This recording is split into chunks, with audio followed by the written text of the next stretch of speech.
शिक्षक हमारे जीवन का वह अनमोल रत्न है जो अंधेरे में भी ज्ञान का दीप प्रज्वलित कर देते हैं। जब हम अपने सपनों से भटक जाते हैं तो हमें सही राह दिखाने वाले हमारे गुरु ही होते हैं। शिक्षक दिवस के अवसर पर पूरा राष्ट्र ऐसे ही गुरुजनों को नमन करता है। इसी कड़ी में आज हम आपको मिलवा रहे हैं एक ऐसे शिक्षक से जिन्होंने नक्सल प्रभावित क्षेत्र में बच्चों को शिक्षा से जोड़कर समाज में बदलाव की अद्भुत मिसाल पेश की है। यह कहानी है संतोष कुमार आनंद की, जो पिछले 2 दशकों से शिक्षा के क्षेत्र में निरंतर उत्कृष्ट कार्य कर रहे हैं। संतोष कुमार आनंद ने वर्ष 2003 में शिक्षा के क्षेत्र में कदम रखा। शुरुआत से ही उनके भीतर कुछ अलग करने और समाज में शिक्षा की रोशनी फैलाने का जुनून था। उन्होंने विभिन्न सरकारी विद्यालयों में सेवा दी और हर जगह अपनी मेहनत, ईमानदारी और अनूठी शिक्षण शैली से बच्चों के जीवन में बदलाव लाने का कार्य किया। उनकी इसी लगन और समर्पण ने उन्हें कई पुरस्कारों से नवाजा गया है। वर्ष 2021 में संतोष आनंद की नियुक्ति नक्सल प्रभावित क्षेत्र टुंडी प्रखंड के कटनिया उत्क्रमित उच्च विद्यालय में हुई। यह उनके जीवन का सबसे चुनौतीपूर्ण अध्याय था। विद्यालय की स्थिति बेहद खराब थी। ग्रामीण इलाका होने की वजह से छात्र विद्यालय आना पसंद नहीं करते थे। अभिभावकों में शिक्षा को लेकर जागरूकता का अभाव था। इन कठिन परिस्थितियों के बावजूद संतोष आनंद ने हिम्मत नहीं हारी।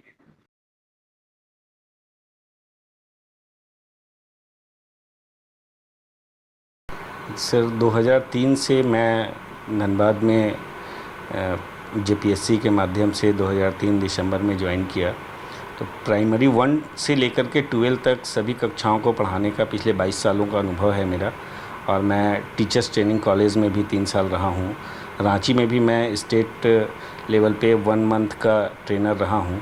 तो लगातार 1 क्लास से लेकर के 12 तक के और टीचर्स को भी पढ़ाने का लगातार अनुभव रहा है। ग्रामीण क्षेत्र में ही मेरी अभी तक ज़्यादा पोस्टिंग रह पाई है और ग्रामीण क्षेत्र में ही लगता है कि ज़्यादा काम करने की आवश्यकता है। ये तो सर आप वहाँ के गांव वालों से और लोकल लोगों से पूछ के भली भांति परिचित हो सकते हैं, लेकिन अभी लोगों को लगता है कि बहुत बड़ा परिवर्तन पिछले 3 साल के अंदर लोगों को देखने को मिला है। सभी लोग, दूसरे गाँव के लोग भी हमारे स्कूल को देखने के लिए आते हैं।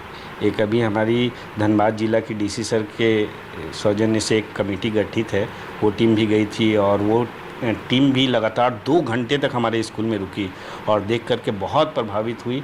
और 200 में 191 मार्क्स मिला। 5 नंबर का मार्क्स हमारी मिस्टेक की वजह से कट गया, नहीं तो 196 मार्क्स हुआ करता। मेरा पहला प्रयास था। तकनीकी रूप से लगता है कि मैं अभी उतना स्ट्रांग नहीं हो पाया हूँ, तो आने वाले सालों में मैं प्रयास करूँगा कि जिन जिन क्षेत्रों में मेरी कमियां हैं उसको मैं ज़्यादा अच्छे से स्ट्रॉन्ग कर सकूं। सृजन एक मोटिवेशनल बुक है। सृजन एक कदम निर्माण की ओर, मतलब हम भविष्य को, अपने जीवन को कैसे अच्छा बना सके, आज के परिप्रेक्ष्य में ये बहुत ज़रूरी है। बच्चे पढ़ लिख जाते हैं, लेकिन आज बहुत तेज़ी से बच्चों के संस्कारों में गिरावट देखने को मिल रही है। समाज में बहुत तेज़ी से नैतिक पतन होते जा रहा है बच्चों का। तो मैं इस किताब को पूरी तरह से बच्चों के लिए ही लिखा हूँ कि बच्चे इससे कुछ सीख करके एक अगर अपने जीवन में सफल नागरिक बन पाते हैं तो मेरा लिखना पूरी तरह से चरितार्थ हो पाएगा। मुझे 2024 में स्टेट लेवल पे निबंध प्रतियोगिता में प्रथम स्थान प्राप्त किए थे रांची में, जो कि हमारे स्टेट के मुख्य सचिव सर थे, जो अभी जेपीएससी के चेयरमैन हैं, उनके द्वारा प्रथम पुरस्कार प्राप्त हो चुका था मुझे। उसके बाद 2024 में ही मुझे रामकृष्ण मिशन में द्वितीय स्थान प्राप्त हुआ था। और उसके बाद 2024 में जब मुझे द्वितीय स्थान मिला तो मुझे उसी समय लगा कि अगले साल मुझे किसी कीमत पे फर्स्ट प्राइज़ लेना है यहाँ से, क्योंकि राज्यपाल महोदय के द्वारा सिर्फ फर्स्ट को वहाँ पे प्राइज़ दिया जाता है और द्वितीय जो आए रहते हैं उनको उनके हाथों से प्राइज़ लेने का अवसर नहीं मिल पाता है। तो मैं उसी समय ठान लिया था कि मुझे नेक्स्ट ईयर, तो 2025 में 12 जनवरी स्वामी विवेकानंद दिवस के अवसर पे मुझे राज्यपाल महोदय के द्वारा पूरे राज्य में प्रथम स्थान प्राप्त हुआ है।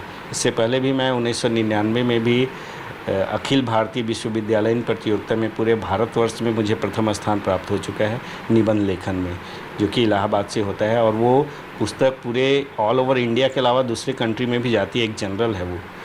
शिक्षक अपना 100% दें और स्कूल को जब तक ना हम अपना घर, अपना एकदम नहीं मान पाएंगे तब तक मुझे लगता है कि वो विकास नहीं हो पाएगा। बच्चे को पूरा हम सोचे कि ये हमारे बच्चे हैं, आप हमारे स्कूल जाएं और देखें कि 7 से लेकर के 10 तक के बच्चों का हिंदी और इंग्लिश का इतना सुंदर हैंडराइटिंग है कि इंग्लिश मीडियम के बच्चे फेल हो जाएंगे।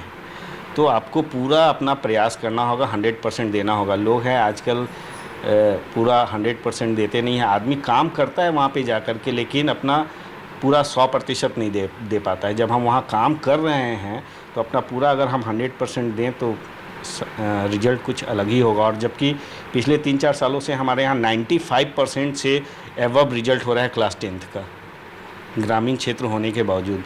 तो हमारा विद्यालय बहुत अच्छा है और हमारे विद्यालय के सारे शिक्षक बहुत मेहनत करते हैं, जिससे कि आज स्पष्ट देखने को मिल रहा है वहाँ पे अंतर।